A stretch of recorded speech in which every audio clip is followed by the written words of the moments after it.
Section 1. The mark already fulfilled, Nero as the prophesied antagonist. Among all the symbols and imagery in the book of Revelation, perhaps none has drawn more speculation or stirred more fear than the mysterious mark of the beast. From pulpits to prophecy seminars, from books to conspiracy theories, countless attempts have been made to predict how this mark will appear, from barcodes to microchips, vaccine passports to digital IDs. But while the world looks to the future for answers, the truth may already lie in the past. The mark, the beast, the empire, these were not just future shadows to the early church, they were present realities. The first-century believers, especially those living under Roman rule, had no need to imagine an antichrist from a distant future. They lived under the reign of one, Nero Caesar. To understand the mark of the beast is already fulfilled, we must first place ourselves in the sandals of the early Christians living under the heel of Roman oppression. The Emperor Nero, whose full name was Nero Claudius Caesar Augustus Germanicus, ruled the Roman Empire from 54 to 68 AD. His early years were marked by relative calm and political maneuvering, but once Nero seized total power, his rule descended into madness, debauchery, and brutal persecution, especially toward the followers of Yeshua, Jesus. When Rome burned in 64 AD, much of the city was reduced to ashes. Suspicion that Nero himself had orchestrated the fire to clear land for his own architectural projects began to circulate. Tacitus, the Roman historian, records that to shift blame, Nero scapegoated the Christians. In Annals 15.44, Tacitus writes, "Mockery of every sort was added to their deaths.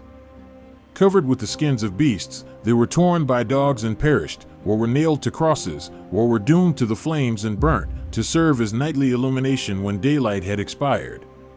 This was not persecution as theory. This was terror made flesh. It is in this historical and spiritual context that the Apostle John, exiled on the island of Patmos, received his apocalyptic vision. Revelation was not, first and foremost, written as a cryptic puzzle for future generations. It was a pastoral, prophetic warning to the believers of John's own time. He calls himself your brother and partner in the tribulation, Revelation 1 verse 9, indicating that persecution was already underway. John's readers were not waiting for the beast to arrive, they were being crushed beneath his feet. So who was this beast? Revelation 13 describes him as a terrifying creature rising out of the sea, possessing authority, power, and a blasphemous mouth. He wages war against the saints and is worshipped by all those who do not belong to God. Yet John does not leave us guessing. He tells us plainly, if we have wisdom, that the beast has a name. This calls for wisdom. Let the one who has understanding calculate the number of the beast, for it is the number of a man, and his number is 666. Revelation 13 verse 18. This verse is a cipher, and its key lies in gematria, the Jewish practice of assigning numerical values to letters. When Nero Caesar is transliterated into Hebrew as Neren Caesar, the sum of its letters equals 666, equals 50. Equals 200, equals 6, equals 50, equals 100, equals 60, equals 200. Total, 666. To the first-century Jewish Christian audience steeped in this interpretive tradition, the message was clear: the beast was Nero. Why would John hide his identity in numbers? Because direct criticism of the emperor could have meant immediate execution. Revelation is prophecy, but it is also resistance literature. John used symbolic language to bypass censors and encourage the faithful under Roman tyranny. And what of the infamous mark? Revelation 13 verses 16 to 17 says, "It causes all, both small and great, both rich and poor, both free and slave, to be marked on the right hand or the forehead, so that no one can buy or sell unless he has the mark." Many have interpreted this as a literal marking, some future branding or chip, but again, context reveals more. In Roman times, economic survival was tied to emperor worship. Citizens were required to burn incense at altars to Caesar and proclaim, "Caesar is Lord." Failure to do so could result in exclusion from commerce, imprisonment, or execution. In this way, the mark is both spiritual and practical. It is the visible allegiance to the empire's God-King, not ink on skin, but loyalty declared. The Christian who refused to say Caesar is Lord and instead declared Yeshua is Lord bore not the mark of the beast, but the seal of God, and for that they suffered. This is no hypothetical future scenario. This was the daily reality of John's audience. Revelation is describing a system already active. Nero was worshipped as divine. Coins were minted in his image. His decrees ruled every corner of the empire. To refuse his lordship was to suffer. The beast reigned, and his mark was everywhere. The book of Revelation also tells us the beast has 7 heads, which are 7 mountains on which the woman is seated, Revelation 17 verse 9. This is an unmistakable reference to Rome, the city famously built on 7 hills. The passage continues, "They are also 7 kings, 5 have fallen, 1 is, the other has not yet come." Counting from Julius Caesar, through Augustus, Tiberius, Caligula, Claudius, that makes 5 fallen. The 6th, the one reigning when John wrote, was Nero. This poetic prophecy aligns with history. Even more striking is the legend that arose after Nero's death, the Nero redivivus myth. Though Nero committed suicide in 68 AD, many believed he would return from the dead. Some claimed to see him in Parthia, Persia, awaiting the right time to retake Rome. Revelation 13 verse 3 speaks of the beast's mortal wound being healed, a reference not only to Christ's resurrection but a counterfeit resurrection, a false Messiah returning from death to continue his reign of terror. Nero's myth mirrored this imagery. The beast appeared slain, but lived again. Why did John include such symbolism? Because Nero's shadow loomed large, even after death. His spirit, his system, and his persecution lingered. Revelation shows us that even when an empire dies, its evil can live on. The imperial cult, the worship of emperors, also comes into focus here. Revelation 13 describes the second beast, a false prophet who causes the world to worship the first. In Roman terms, this was the priesthood and institutions that promoted emperor worship. Temples to Nero dotted Asia Minor, the very region where the 7 churches of Revelation were located. Believers living in cities like Pergamum or Smyrna were under constant pressure to conform. Refusing to offer incense to the emperor could get them blacklisted from trade guilds or executed in arenas. This is why Revelation says, no one can buy or sell unless he has the mark. The mark is not magic. It is compliance. Even the image of the beast being given breath, so that it could speak, Revelation 13 verse 15, fits Nero's world. Statues of the emperor were often installed with mechanisms to make them appear lifelike, and priests would stage miraculous acts to deceive the public, reinforcing the emperor's divine status. Rome was a city of illusion, and Nero was its master performer. And what of Babylon, the great prostitute who rides the beast? Revelation 17 says she is the great city that has dominion over the kings of the earth. For John and his audience, this was clearly Rome. Babylon was a code word used throughout Jewish writings to speak of foreign oppressors, first used of Babylon itself, then applied to any empire that enslaved or defiled God's people. Thus, we see the entire Roman system, its emperor, the beast, its religion, the false prophet, and its capital, Babylon, condemned and exposed in John's apocalyptic vision. What does this mean for us now? It means that the mark of the beast was not simply a future event, it was a first-century reality. Nero was the prototype, the pattern of what happens when man claims to be God, and systems demand worship. The beast is not only a man, he is a spirit of empire that demands allegiance in place of God. Yet John's vision is not only about Rome. It is a template, a warning, because the same mark can return in different forms.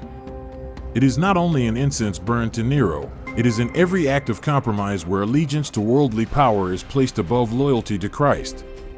It is in every economic system that punishes the righteous for refusing to bow. It is in every leader who exalts himself above God.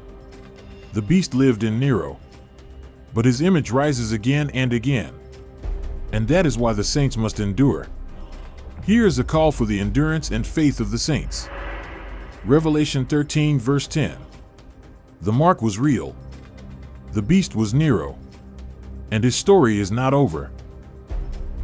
Section 2. Yeshua's warning, the second to come like Nero. Yeshua, Jesus, spoke often of things that had not yet happened, delivering prophetic warnings laced with symbols, parables, and revelations. He spoke of the kingdom of heaven, the destruction of the temple, the betrayal of nations, the rise of false prophets, and the coming judgment. But among his most sobering teachings was the haunting warning of a coming deception so great, so powerful, that it would shake even the most faithful. Though many heard his words and thought only of their immediate oppression under Rome, Yeshua was pointing to something deeper, not just the cruelty of Caesar, but the spirit of tyranny that would rise again, repeating and magnifying the horror of Nero. He was preparing his followers for a second beast, a future deceiver in whom the same madness and God complex of Nero would be reborn. It is critical to understand that Yeshua was never simply a moral teacher. He was a prophet in the line of Isaiah, Jeremiah, and Daniel, but also far more. His prophetic authority was rooted not in political rebellion, but in divine foresight. In Matthew 24, often called the Olivet Discourse, he unveils a vision of the last days so intense that it continues to define Christian eschatology. And while much of this prophecy was partially fulfilled in 70 AD when the Roman army destroyed Jerusalem and its temple, Yeshua's language reaches beyond that singular event. He does not merely speak of Rome's power in his day, he speaks of a time when a similar figure will rise again, embodying the same evil that lived in Nero. Yeshua's warning begins not with beasts or numbers, but with deception.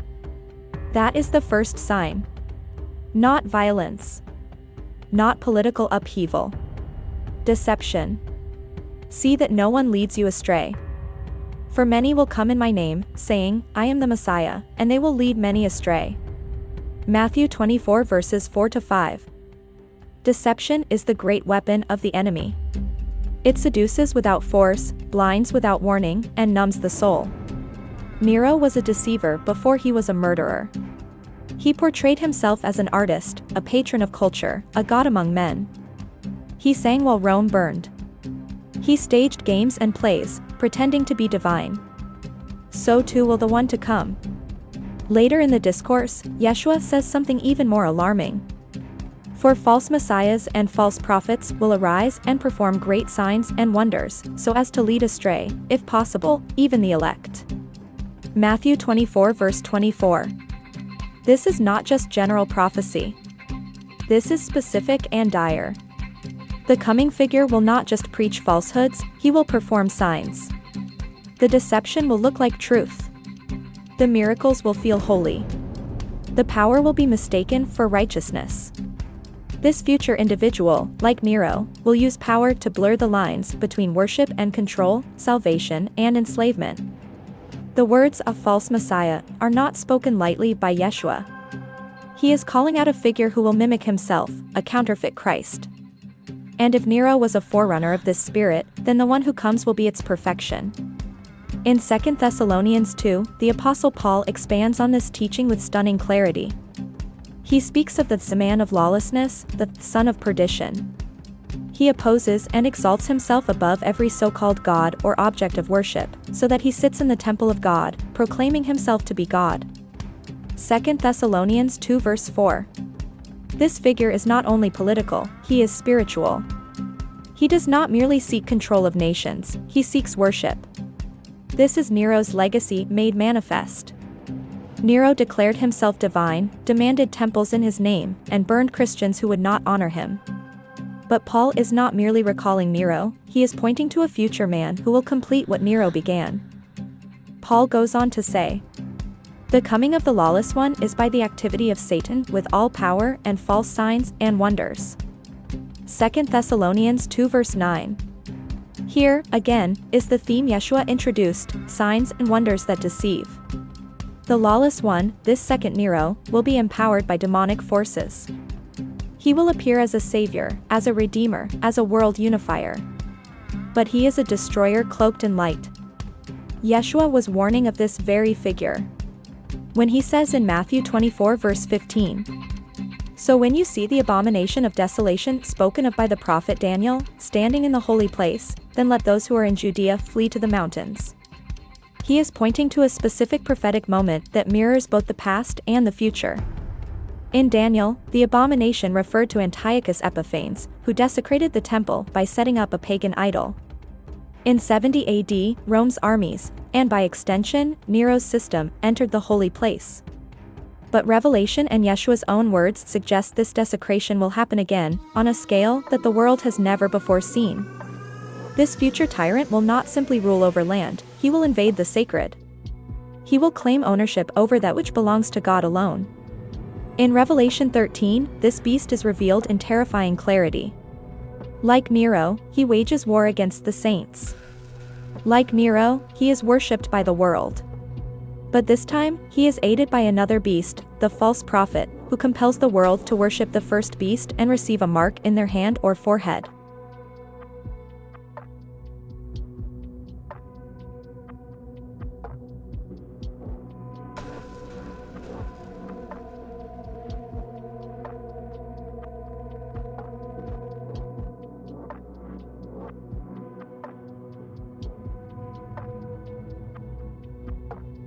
This mirrors what Yeshua warned in Matthew 24 verse 23.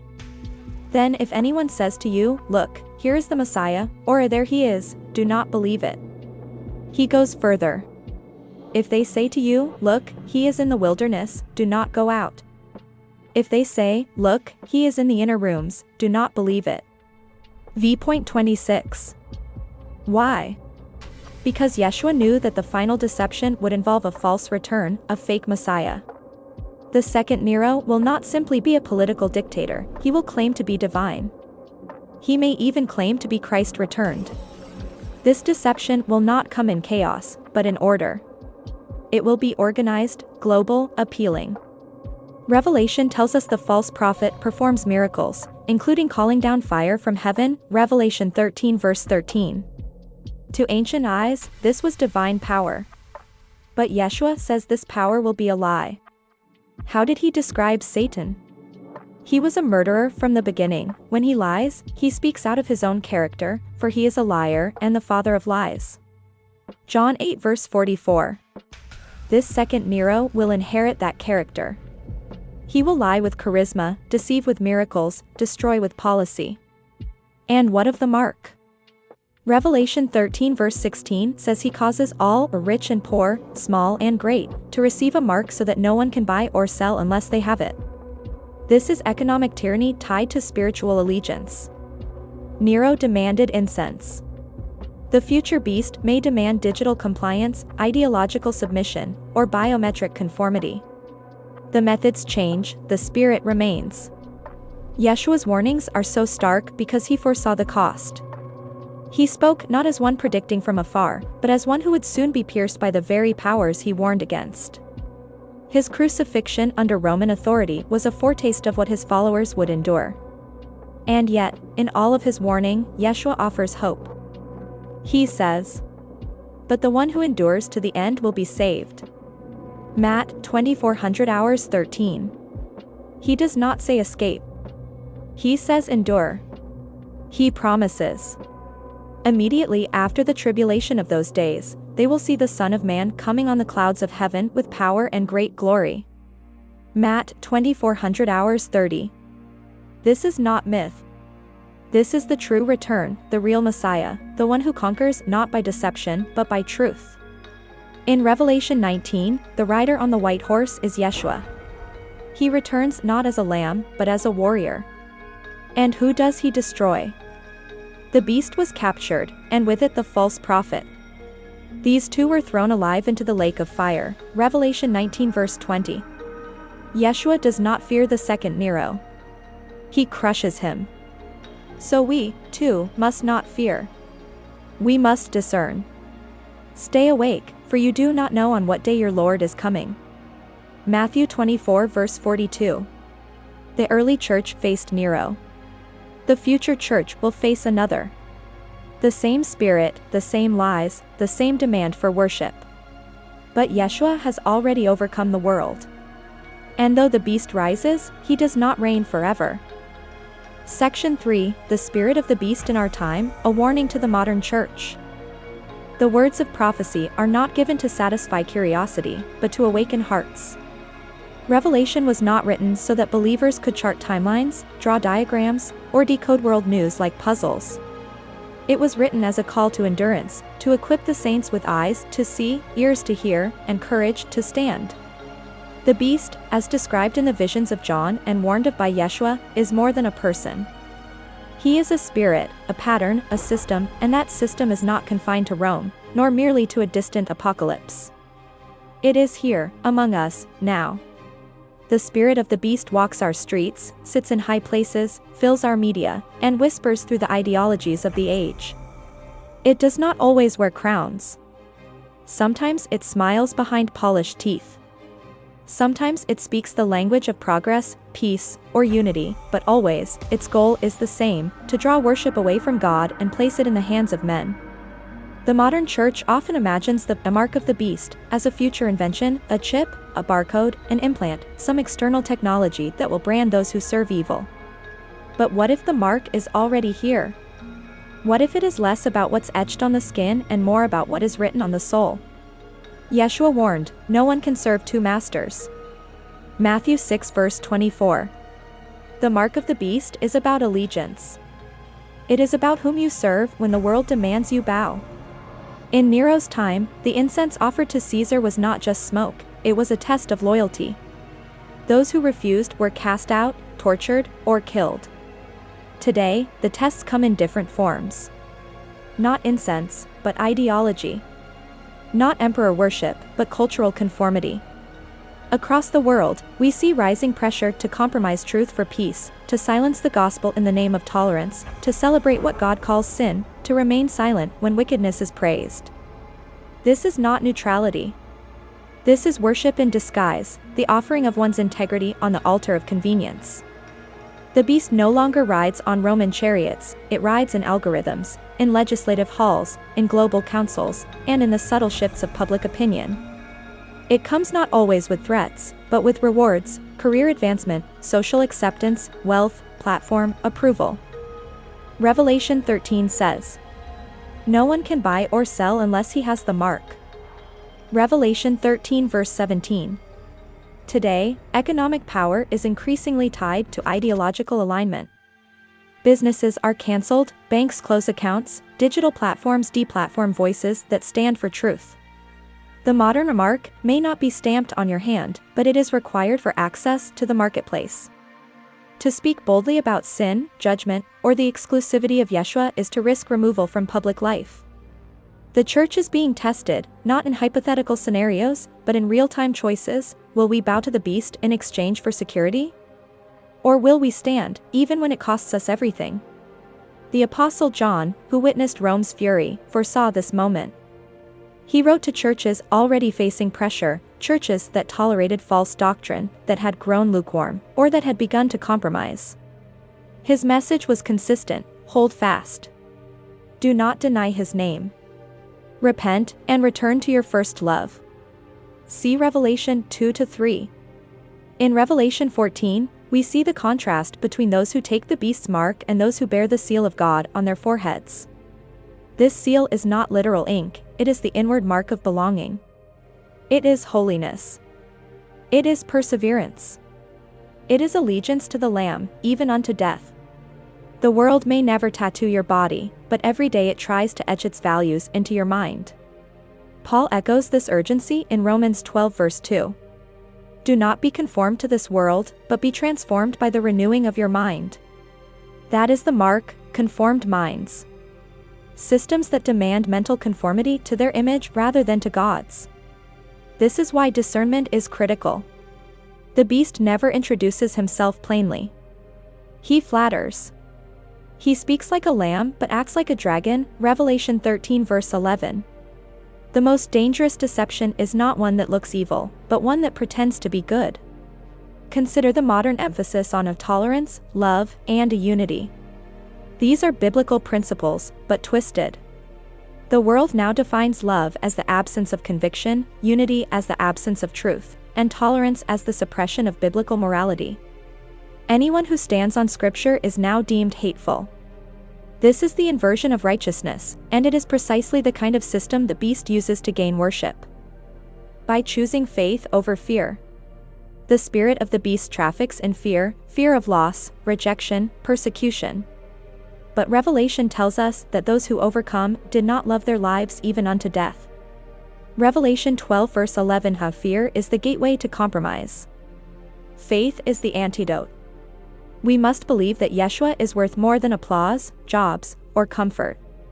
He is the King of Kings, and his reward is eternal. The beast is not just coming.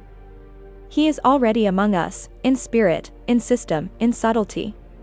But so is the Lamb. And he is not silent. He is calling his people to wake up, rise up, and live as citizens of heaven, not as slaves of Babylon. The church today must be like Daniel in Babylon, like Elijah before Ahab, like John in Patmos. We must refuse the mark not just with our hands, but with our hearts, our speech, our lives. We must remember that the mark of God is stronger than the mark of the beast. We bear the name of the Lamb, not by ink or chip, but by faith, by obedience, by truth.